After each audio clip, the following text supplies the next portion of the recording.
dari semua perjuangan-perjuangan yang sudah abang lakukan, membangun organisasi, bikin kemudian coba kayu, undang-undang advokat, kemudian abang Anda masuk kepada konklusi akhirnya membentuk Peradin. Dan ada dua lagi tadi, nanti bisa dijelaskan, ada Geradin, ada satu lagi Kawin. Nanti bisa abang Anda. Tapi yang menarik adalah begini, bahwa di mata halayak advokat-advokat ini, Peradin ini masih ada dua. Nah, bisa abang jelaskan nggak, setelah abang kemudian mengambil keputusan Peradin harus dibesarkan sesuai dengan amanat tahun 64, kira-kira abang bisa jelaskan nggak apa Peradin ini masih ada dua? Satu orang paham adalah abang Anda Haji Rambe, satu lagi yang di Kelapa Gading si Frans sekarang Henrawinata. Sekarang tidak lagi, Firman Wijaya. Oh, Firman Wijaya. Bisa abang Anda bisa jelaskan supaya pandangan para advokat-advokat muda di luar sana bisa memahami tentang keberadaan Peradin yang mereka selalu katakan masih ada dua. Peradin itu sebenarnya tidak ada dua. Peradin itu tetap satu. Seperti tadi abang jelaskan bahwa Peradin itu sejak berdiri tanggal 30 Agustus 1964 di Solo. Kemudian tadi kita sudah bincang-bincang campur tangannya rezim penguasa Orde Baru mengkontaminasi, mendegradasi besar advokat ini, bahkan campur tangan pada organisasi advokat sendiri pada Peradin ini, tidak pernah satu haluan, satu pendapat, bahkan dianggap waktu itu kami ini anak tiri, sehingga lahirlah mereka bidanin, mereka biayain, namanya Ikadin. Nah, dengan berdirinya Ikadin, akan tetapi Peradin tidak pernah dibubarkan, akan tetapi tafakur sampai 2008. Nah, dengan keseluruhan waktu itu organisasi advokat Peradin menyatakan dirinya dia wadah tunggal.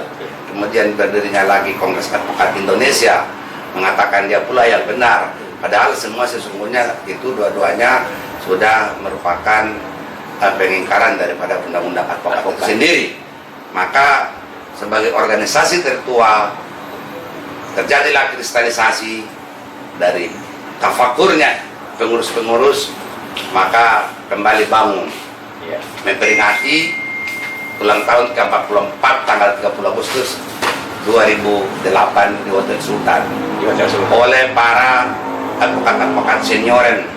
Pada waktu itu masih ada Maruli Semorangkir, semualah masih ada Bang Buyung hadir pada waktu itu semuanya. Asegaf kalau salah ini hadir ya? Iya, saya hadir. Waktu di Hotel Sultan itu. Ya, nah, sejak itulah bangkitnya Peradin ini, kita bangun kembali, saya bangun kembali.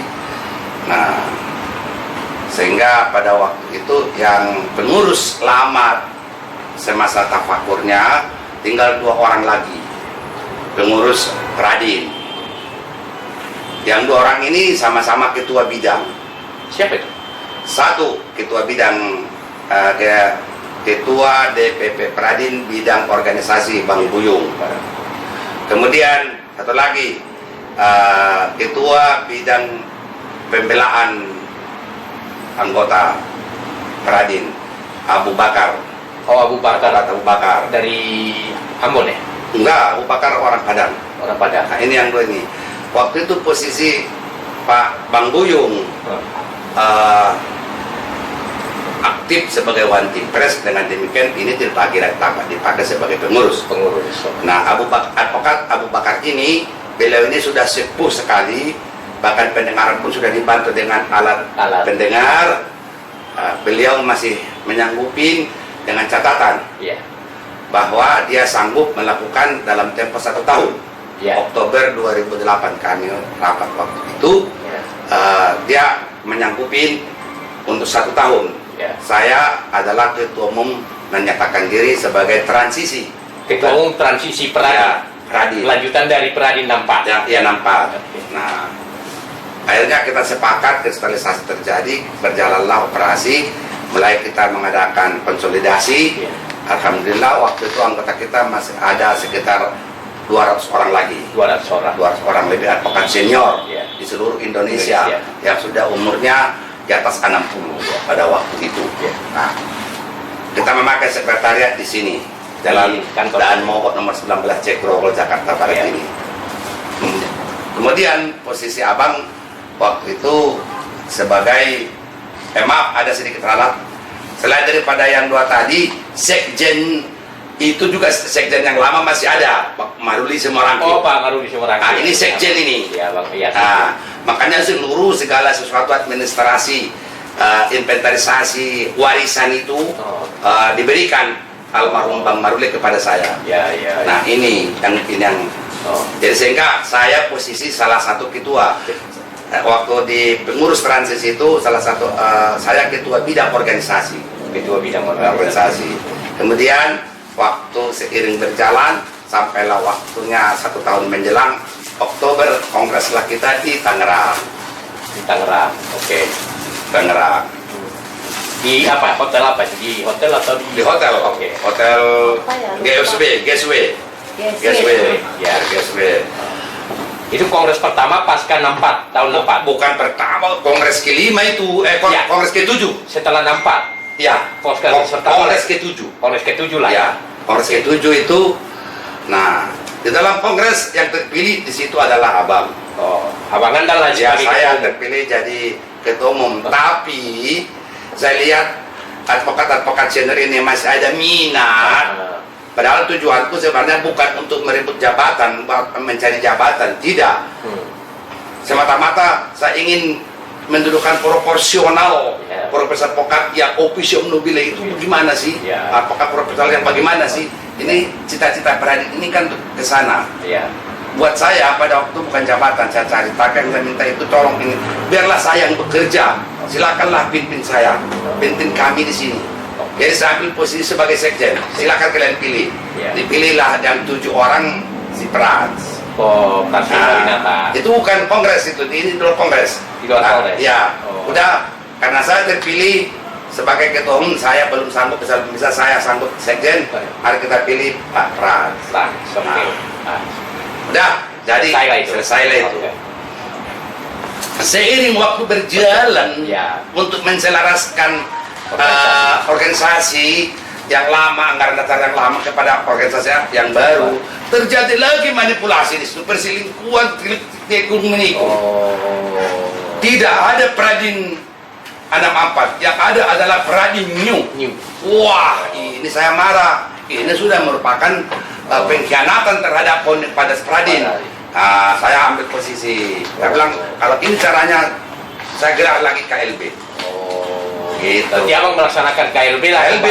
Ya. Nah, KLB memang saya terpilih, kantor-kantor saya, uang-uang saya semua menyelenggarakan kegiatan organisasi saya yang biayain. Terpilih, jadi KLB di Jakarta. Jakarta di hotel yang sekarang hotel apa namanya nih? Hotel Cokro sekarang. Kongres KLB lah kami di situ, kembali saya. Terpilih lah Abang kemudian jadi ketua umum. Jadi ketua umum. Nah, terjadilah dua. Oh. Satu dipimpin sama Abang sama sekjennya. Ya. Kemudian Prans tetap dengan Dengan kepengurusan kesatuannya itu. Ya, kita coba 4 tahun untuk islah, mencari jalan keluar supaya rekonsiliasi. ya dia tetap pada pendiriannya. Saya tetap menjaga marwahnya Pradit itu sebagai organisasi perjuangan. Nah, tetap pakai persatuan dan segala macam. Tidak ada Pradit New, tidak ada itu. Iya, iya. Nah, mereka adalah Pradit New yang namanya mereka bikin badan pengurus pusat. Strukturnya badan BPP. BPP. Iya. Sedangkan marwah awal berdirinya Pradit kan DPP. Dewan Pimpinan Pusat. Iya. Nah, udah nggak ada lagi persesuaian. Selalu kita di apa namanya itu dicemoohkan, dicibir sama mereka. Iya. Ya sudah, saya jalan Bismillah. Iya. Bismillah saya jalan. Iya. Mulailah saya bergerak melawan. Paling berat buat saya sesungguhnya bukanlah rival saya Prans, tapi justru lebih berat tantangan adalah yang mengatakan dirinya wadah tunggal Pradit. Semua anggota saya sangat-sangat luar biasa, dicercah seluruh Indonesia. Wadah tunggal Pradi. Hanya yang diakuin Pradi, yang diakui undang-undang Pradi. Semua terjadi. Tapi namun demikian saya tidak surut Ya. menantang keadaan itu semua. Satu-satunya hanya Pradi advokat Ropa Undrambe yang bisa melawan kondisi keadaan demikian ini. Hegemoni dari Pradi itu. Kembali Pradi itu. Nah, udah aku jalan semua. Saya jadikan lembaga konsentrasi. Iya. Yang semula di Jakarta ini kita kenal tiap pengadilan pada pos vakum Pradin, menyesuaikan undang-undang supaya bisa mengakomodir advokat lain, maka saya ganti nama, didirikan dan dalam bentuk yayasan, didirikan oleh Persatuan Advokat Indonesia Pradin adalah Pos Vakum Adin.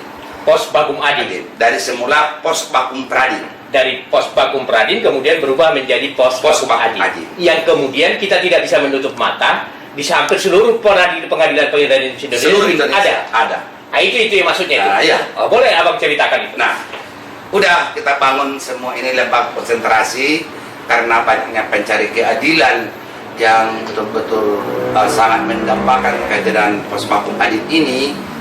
Waktu itu belum ada undang-undang Balkum, sedangkan undang-undang advokat pun undang-undang gagal. Ya. Nah, mulailah digagas, saya kembangkan ke seluruh penjuru Indonesia Ya. membentuk Pos Vakum Adin. Waktu itu saya koordinasi dengan Mahkamah Agung, maka keluarlah surat edaran Mahkamah Agung nomor 10 tahun 2010 untuk tiap pengadilan dibentuk Pos Vakum. Dibentuk Pos Vakum tahun 2010. Ya, Berarti atas inisiasi dari abang Anda. Ya, bersama dengan Ketua Mahkamah Agung. Waktu itu undang-undang Balkum Belum ada. Ini Ini 2010. Wah, menarik ini. Coba abang bisa lanjutkan teruskan ini. Ya, dengan adanya surat edaran Mahkamah Agung demikian itulah kita jual koordinasi dengan pengadilan, berdirilah Pos Vakum Adin di seluruh Indonesia. Dari sedikit demi sedikit terus berkembang sampai sekarang. Dan Pradin bisa beracara hanya harus memakai atribut Pos Vakum Adin. Kalau pakai kartu advokat Pradin pada waktu itu ditolak oleh pengadilan karena yang diakui wadah tunggal. Oh, tapi untuk Pos Vakum Adin tidak berlaku itu. Enggak berlaku karena kita MOU. Oke. MOU. Oke, baik. Itu saya bikin mensiasati keadaan yang keadaan undang-undang advokat ini. Undang-undang advokat itu. Baik. Nah, ini berjalan seiring dengan itu keadaan sangat mencekam. Mulai saya bergerak melakukan pendidikan. Banyak yang melamar ikut di Pos Vakum Adin itu dari Pradi, bikin surat kuasa pun nggak bisa. Wah, luar biasa. Berarti apalagi dari itu PKPA itu di Pradi. Iya, udah mereka sudah advokat, saya punya berita acara. Oke. Tapi tidak bisa beracara apapun. Wah, luar biasa. Karena mereka tidak pernah beracara di pengadilan. Ya, hanya bentuk surat semua selama Iya. ini. Tidak punya kemampuan. Nah, tapi mereka melamar ke Pos Vakum Adin. Ya. Nah, inilah saya peralat sedemikian, mereka didiklah mereka. Melalui dulu Abang Beni dan termasuk Adinda ikut penggagas Lemdiklat Ikadin. Lemdiklat, Lembaga Pendidikan Advokat Ikatan Advokat Indonesia. Ya. Ya kan, ikut kan? Betul, Pak. Nah, terus kemudian itu saya ganti itu Lemdikadin, saya ganti nama, berubah nama. Karena kalau yang punya legalitas itu kan saya. Iya, betul. Legalitas masih ingat kau itu wacana. Iya. Abang yang kemudian giat memperjuangkan itu terus. Ternyata abang kemudian dalam bentuk menarik itu kembali dari Kadin menjadi bikin lembaga pendidikan apa ini, Bang? Advokat Indonesia. Advokat Indonesia. Iya. Namanya LPAI. Lembaga Pendidikan Advokat jadi Indonesia. LPAI. Ya, jadi izin-izinnya itu saya rubah. Izin-izinnya Lemdikadin itu saya rubah menjadi LPAI, Lembaga Pendidikan Advokat Indonesia. Menarik ini, saudara-saudara. Ya. Nah, ini kegiatan yang satu ini karena erat hubungannya dengan dunia pendidikan, saya lakukan kerjasama dengan beberapa universitas dan termasuk Kemendikbud waktu itu. Iya. Nah, itu kita wacanakan sedemikian, kita susun semua kurikulum yang rapi, yang bagus, dan termasuk buku-buku panutan, buku-buku tuntunan, buku-buku referensi segala macam kita susun sedemikian rupa secara akademis Tentang pendidikan itu. Ya. Dan alhamdulillah itu berhasil sampai sekarang. Dan dicari orang pula bukunya. Luar biasa. Karena Abang menulis buku hampir 30 judul. 30 judul. Untuk kebutuhan LPI tadi. Luar biasa. Praktek di MK, praktek Ya, ya. di pengadilan negeri, praktek di militer, praktek semua sudah ada itu, tapi dalam bentuk muatan akademis. Akademis. Oke. Nah, jadi sudah berdiri dua lembaga tadi. Pos Madin, LPAI, Lembaga Pendidikan Advokat Indonesia. Lalu, Jadi semua sarana di Pos Madin saya penuhin dengan seragam atributnya. oke, seragam atribut Ya. satu Legalitasnya pun lengkap. lengkap. Oke. Begitu juga LPAI. Iya. LPAI ini sangat-sangat dibutuhkan dunia keilmuan dan kemampuan keterampilan. Ya. Makanya anggota Pradin itu kalau sudah menjadi sekarang ini, mereka dididik secara akademis, Ya. dididik mereka praktek langsung sidang di pengadilan. Karena kita nggak perlu magang-magang, langsung sidang di pengadilan, Berarti magangnya itu di langsung di Posbakum, Pos Bakum di Adin. Posbakum Adin. Luar biasa. Ya. Oke, gitu. Ini pendekatan bagus dan pendekatan baru sebenarnya dengan dunia advokat. Iya. Yang tidak dilakukan oleh organisasi-organisasi Yang lain. lainnya. Oke, Nah. silakan. Kemudian dari dua lembaga yang sudah ada, timbullah terjadi pada waktu itu gencar-gencarnya gender, Oh, masalah wanita. masalah gender. Oke. Nah, kemudian atas prakarsa rekan advokat senior ini, saya jelaskan semua pokok-pokok pikiran, saya sampaikan, mic segala macam. Jadi berarti Pradin sangat membutuhkan laboratorium tentang hukum kewanitaan. Sampai sekarang itu belum ada itu. Belum ada di seluruh Indonesia. Kecuali ada. Jangan bilang nggak ada, nanti kamu dimarahin sama dia. Belum ada dulunya itu. Dulu sampai sekarang belum ada kecuali Pawin. Pawin. Apa Pawin? Pawin. Bawin. Apa itu panjangan? Pawin, Perkumpulan Advokat Wanita Indonesia. Pawin. Pawin. Kumpulan Advokat Wanita Indonesia. Satu-satunya di Indonesia. Di Indonesia. Ah, itu apa yang medan kerjanya? Membidangi tentang laboratorium, tentang kegiatan-kegiatan gender tadi. Barangnya dia sudah lakukan MOU dengan Kementerian Pemberdayaan Perempuan, Luar dengan biasa. KPAI dan segala macam. Ya. Itu membidangi ke sana Ya. sebagai lembaga konsentrasi Pradin. Ya. Oh. Itu membidangi tentang hukum kewanitaan. Hukum kewanitaan. Baru kamu dengar sekarang kan? Ya, baru saya- itu dia, itu yang Hukum punya kewanitaan hukum kewanitaan Indonesia. Indonesia. Itu medan kerjanya. Kemudian kerjanya tentang gender. Gender. Itu di bawah, itu organisasi sendiri atau di bawah Pradin? Lembaga konsentrasi Pradin. Lembaga konsentrasi Pradin, tapi berdiri sendiri, punya badan hukum sendiri. Iya. Oh. Tapi dia punya lembaga itu, legalitasnya itu. Legalitasnya. Berdiri sendiri. Tapi ini adalah lembaga konsentrasi Pradin. Organisasi persen. Berarti seluruh wanita-wanita advokat seluruh Indonesia. Silakan gabung dengan Bahwa- beliau. Ya, kat sebentar masukkan ke sini. Ah. Hanya 5 menit. Sini, kamu sini. Dengar hanya namanya siapa? Ya, ini adalah nama pendiri, Ketua Umum Perkumpulan Advokat Advokat Indonesia. Wanita. Silakan. Wanita Indonesia. Mbak, namanya siapa dan apa Pawin itu? Sekitar 2-3 menit untuk Baik. sebelum kita lanjut. Oke, terima kasih Abang Dah gitu lah.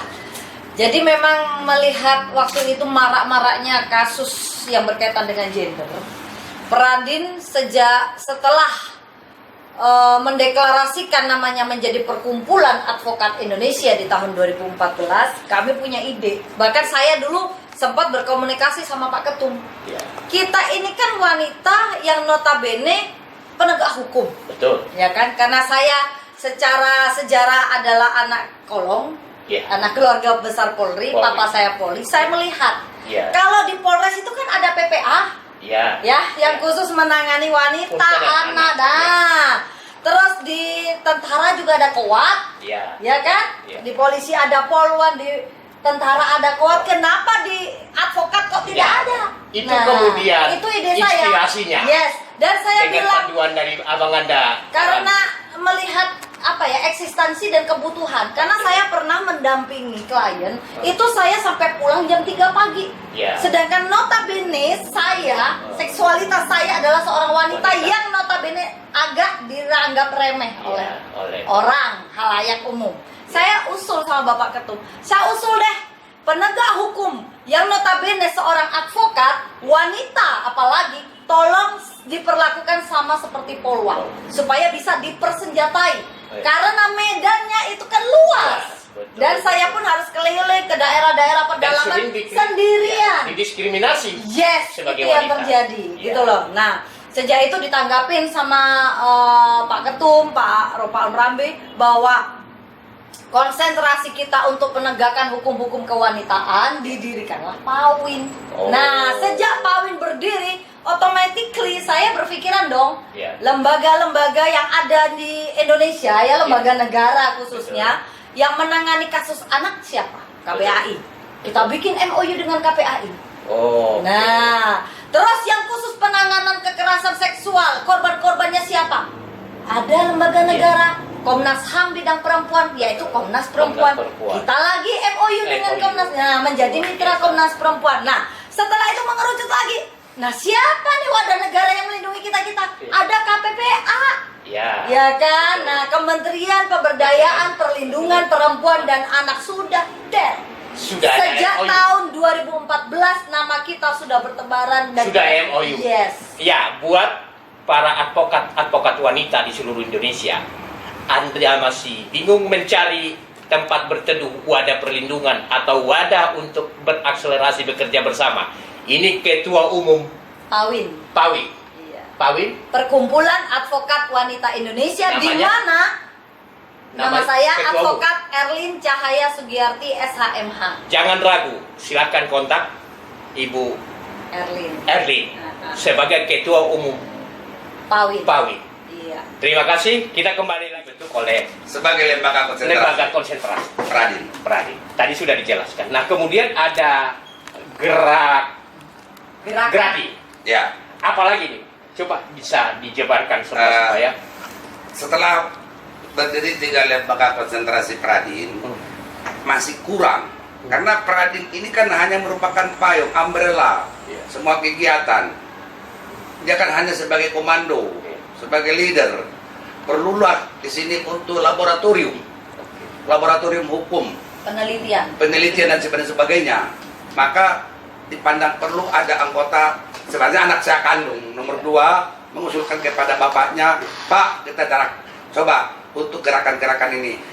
Pradin tidak perlu turun ke lapangan, nggak perlu turun ke medan, biarkan lembaga konsentrasi bekerja. Saya akan mau mendirikan Gradi, kata anak saya, Gerakan Advokat Indonesia, Gerakan advokat yang konsentrasinya untuk sebagai laboratorium politik hukum. politik hukum. Ya. Kalau tadi kan ini wanita, Ini- gerakan Gradin lebih mencit lagi dia untuk membidangi laboratorium politik hukum, Politik hukum. baik politiknya maupun hukumnya. Itulah yang demo-demo yang segala macam itu oke. yang bergerak. Gerakan keadilan lah Gerakan berarti. keadilan. Luar biasa. Jadi rekan-rekan advokat di seluruh Indonesia bahwa Pradin ini setelah Pak Rambi tadi memutuskan langkah dan mengambil sebuah keputusan yang sangat revolusioner, beliau ini sudah membentuk Pradin. Pradin ini kemudian sudah melahirkan namanya Gradin, menghadirkan Persatuan PAWIN. Advokat Indonesia dan juga Lembaga Pendidikan Advokat Indonesia. Ya. Kita bisa bincang-bincang lebih jauh bagaimana kemudian Pradin ini membentuk yang sangat fenomenal, yang sangat kita semua pahami dan ketahui. Di seluruh pengadilan ada namanya Posbakum Adi. Bagaimana sepak terjang dari Posbakum Adi ini sebenarnya Pak di seluruh kancah peradilan Nusantara? Silakan Pak Rambe bisa jelaskan sepatutnya karena kita tidak bisa menutup mata untuk keberadaan daripada Posbakum Adin yang eksis dan live di tengah-tengah masyarakat, melakukan prodeo, pro bono, dan menusuk jantung-jantung keadilan masyarakat. Silakan. Sudah saya jelaskan bahwa Pradin itu memiliki 4 lembaga konsentrasi: Posbakum Adin, LPA,